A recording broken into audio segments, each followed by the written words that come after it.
यह कहानी एक ऐसी खूबसूरत महिला की है जिसको राज्य की शांति के लिए वेश्या बनना पड़ा। उसका नाम अम्रपाली था। अम्रपाली को इतिहास की सबसे खूबसूरत महिला कहा जाता है। अम्रपाली की खूबसूरती की तुलना किसी भी चीज़ से नहीं की जा सकती, लेकिन अम्रपाली की खूबसूरती ही उसके दुर्भाग्य की सबसे बड़ी वजह बनी। अम्रपाली को मात्र 16 साल की आयु में राज्य के आदेश से वेश्या बनना पड़ा।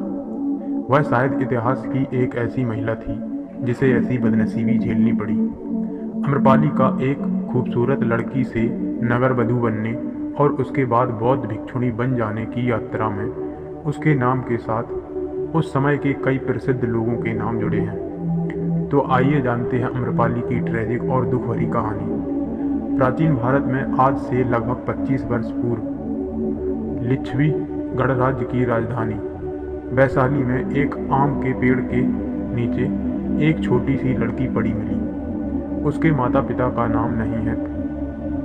वह आम के पेड़ के नीचे पड़ी मिली थी, इसीलिए उसका नाम अम्रपाली रख दिया गया। अम्रपाली को अम्बपाली व अम्बपालिका के नाम से भी जाना जाता है। वह अपने समय की सबसे खूबसूरत महिला थी।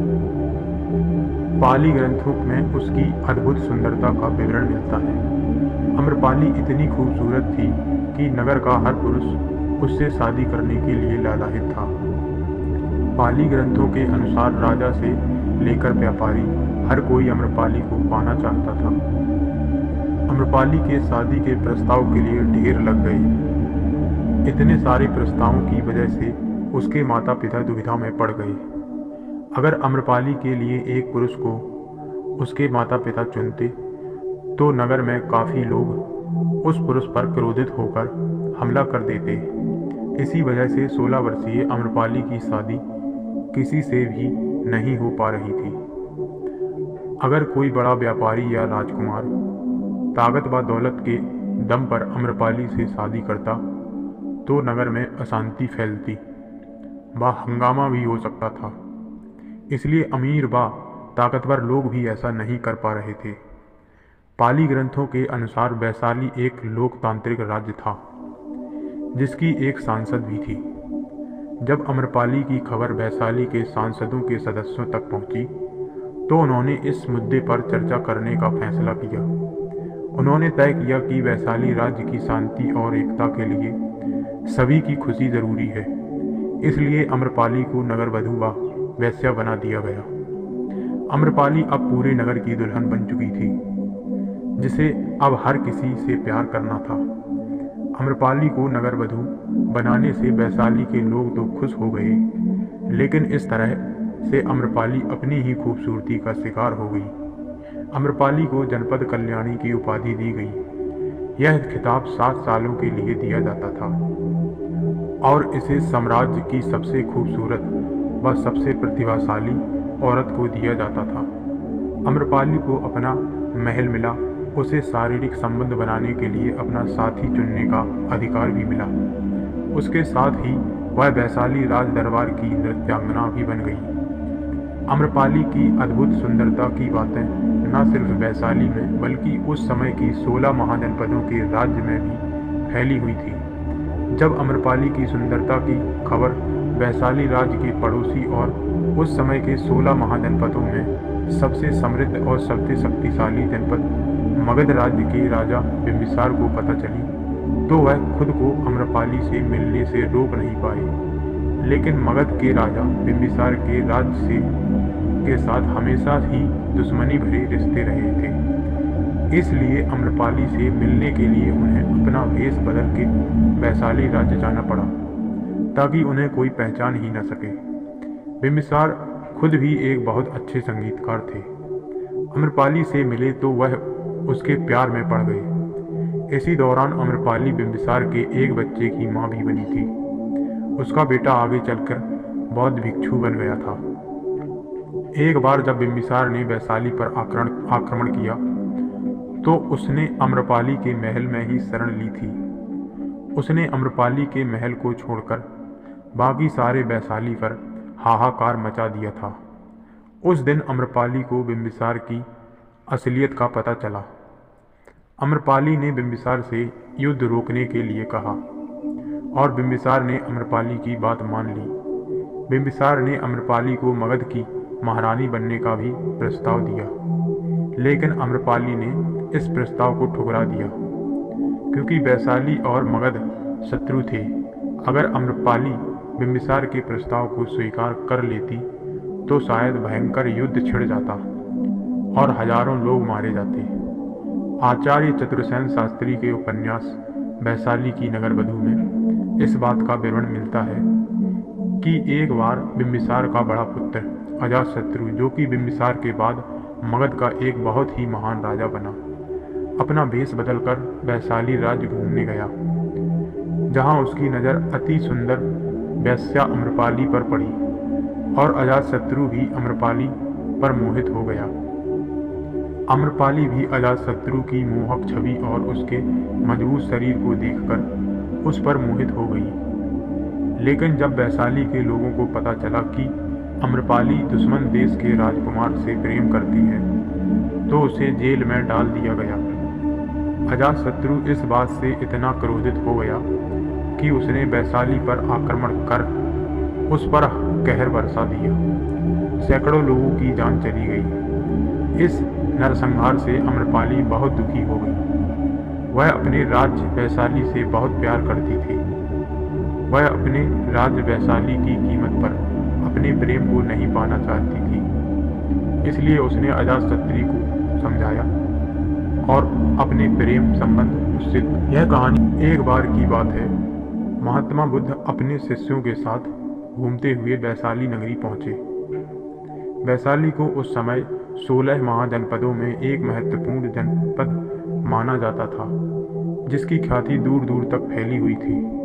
यह नगरी परम वैभवशाली और हर तरह से संपन्न थी। महात्मा बुद्ध के आने की बात पूरे नगर में फैलते देर न लगी। जिसे जब पता चलता वह तभी उनसे मिलने पहुंच जाता और उनके उपदेश सुनकर खुद को भाग्यशाली समझता। बुद्ध का चरित्र ही ऐसा प्रभावशाली था कि उनसे प्रभावित हुए बिना कोई नहीं रह सका। जब अम्रपाली को महात्मा बुद्ध के आने की खबर मिली तो वह अपनी 500 दासियों के साथ सज धज कर भगवान बुद्ध के दर्शन करने पहुंची। ऐसा कहा जाता है जब अम्रपाली उनसे मिलने के लिए आई थी तो बुद्ध ने अपने शिष्यों को आंख बंद करने के लिए कह दिया था, क्योंकि भगवान बुद्ध जानते थे कि उनके शिष्य, जो कि अभी तक खुद को पूरी तरह से नहीं जान पाए, इनके अंदर अभी भी मोह और काम वासना जीवित है, वह अम्रपाली को देखकर विचलित हो सकते हैं।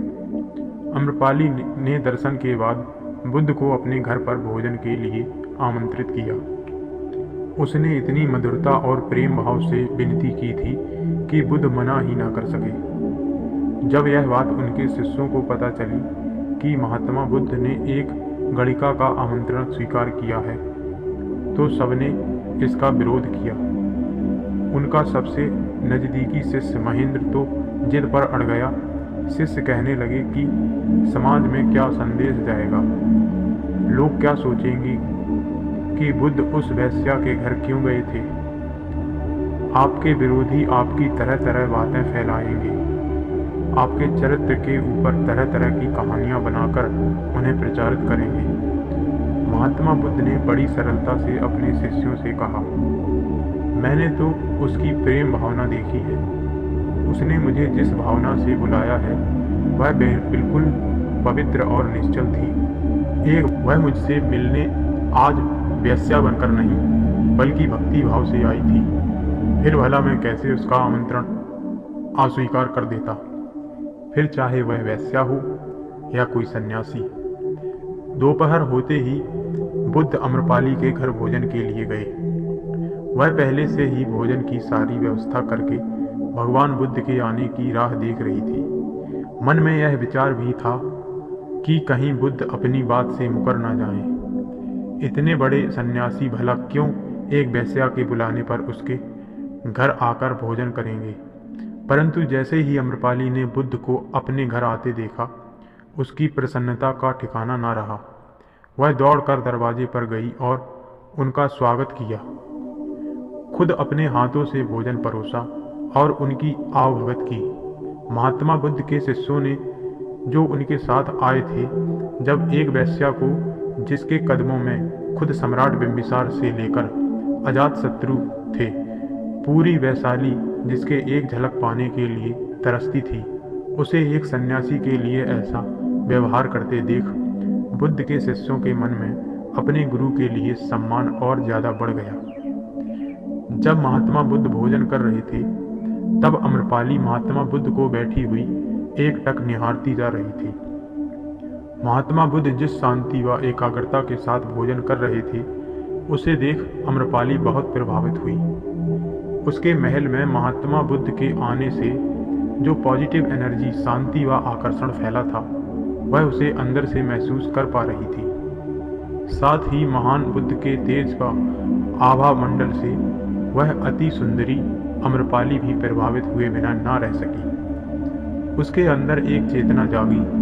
उसने महसूस किया कि असली शांति व आनंद तो बुद्ध के चरणों में ही है। पल भर में उसे अपने महल, धन दौलत, बाग बगीचे, दास दासियां, सारी शान शौकत पल भर में व्यर्थ लगने लगी। इसलिए उसने मन ही मन बौद्ध भिक्षुणी बन जाने का निश्चय कर लिया। जब महात्मा बुद्ध भोजन करके उठे, तो उसने बुद्ध से विनती की, मैं अपने महल, बाग बगीचे और सारी धन दौलत भोजन की दक्षिणा स्वरूप बौद्ध मठों को दान में देना चाहती हूँ। साथ ही उसने बुद्ध से विनती की कि वो उसे अपनी शिष्या समझकर बौद्ध भिक्षुणी बनाने की कृपा करें। बुद्ध ने अम्रपाली की आंखों में ध्यान से देखा और उसकी विनती स्वीकार कर ली। इस घटना के बाद ही बुद्ध ने स्त्रियों को बौद्ध संघ में प्रवेश की अनुमति दी थी। इससे पहले कोई भी स्त्री बौद्ध भिक्षुणी नहीं बन सकती थी। अम्रपाली इसके बाद सामान्य बौद्ध भिक्षुणी बन गई और वैशाली के हित के लिए उसने अनेक कार्य किए। उसने पूरी उम्र अपना मुंडन करवाकर हाथ में भिक्षा पात्र लेकर सामान्य भिक्षुणी का जीवन व्यतीत किया। वह दोस्तों, मैं आपसे एक बात कहना चाहूँगा। आप आज के सेक्स वर्कर की तुलना उस समय के ज़माने की वेश्याओं से ना करें। ऐसे काम करने वाली स्त्रियों को जिस हिंसा और अपमान की दृष्टि से देखा जाता है, वैसा उस समय नहीं था। मैं यह भी नहीं कह रहा कि उन्हें सम्मान की दृष्टि से देखा जाता था, लेकिन यह उस समय नगर की बहुत ही सुंदर स्त्रियों के लिए एक बहुत ही आकर्षक व्यापार हुआ करता था। पैसा और ताकत पाने का एक तरीका हुआ करता था। शहर में वेश्यावृत्ति की जगह हुआ करती थी। बहुत सी राजाओं, राजकुमारों व अमीर व्यापारियों जो कि दूसरे राज्यों से यहाँ व्यापार करने के लिए आते थे, उनके लिए मनोरंजन की जगह हुआ करती थी, क्योंकि अमीर लोग इन सुंदर स्त्रियों को मुँह मांगी कीमत देते थे। इसलिए यह इतनी अमीर हुआ करती थी कि यह राजा को भी युद्ध के समय पैसे उधार देती थी, क्योंकि बहुत से राजकुमार, व्यापारी व मंत्रीगण इन सुंदरियों के गुलाम हुआ करते थे। इसलिए राज्य के महत्वपूर्ण निर्णयों में भी इनका हस्तक्षेप हुआ करता था। इसलिए मैं चाहता हूं कि आप लोग इस कहानी को उस समय की परिस्थिति के अनुसार समझें और अपने मन में कोई गलत धारणाएं ना बनाएं। दोस्तों, अगर आपको कहानी अच्छी लगी हो तो चैनल को सब्सक्राइब ज़रूर करें और बेल आइकन दबा दें, जिससे हमारी आने वाली सारी कहानियों का नोटिफिकेशन आप तक सबसे पहले पहुंच सके। तो दोस्तों, मिलते हैं एक नई कहानी के साथ। जब तक के लिए